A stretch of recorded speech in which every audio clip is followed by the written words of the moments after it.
Math 10's video is out of 2.2 using the tangent ratio to calculate length. I'm going to start off with just a quick general rule about naming triangles, naming their angles and their sides. So this triangle is kind of traditionally named ABC, and so you name it with capital letters on the corners. That allows us to simplify our naming system from what we did before, because we could just call angle A is just angle A. You don't have to have like BAC or CAB or any of that stuff. So we've got angle A, angle B, angle C with capital letters, and then the side across from that angle is given the same letter but lowercase.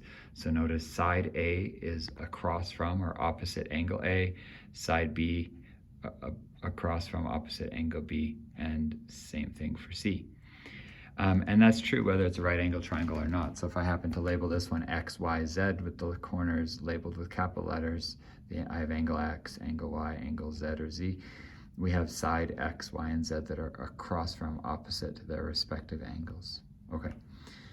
Today, this example is about indirect measurement, really. I'm standing at the base of a tower and I walk 400 meters away from it.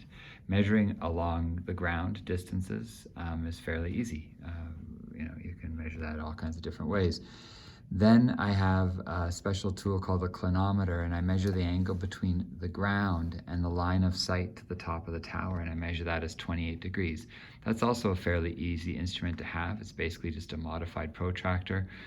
The question then is to determine the height of the tower. So if I understood that question correctly, I see that I have the height of the tower, I'll call that X.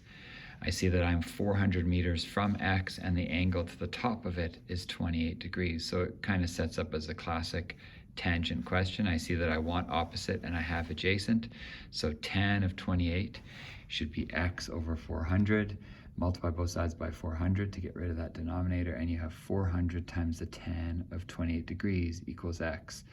So assuming we measured right from the ground, this tower is 212.7 meters, which would have been an awful hard thing to measure directly, given that it's straight up off the ground.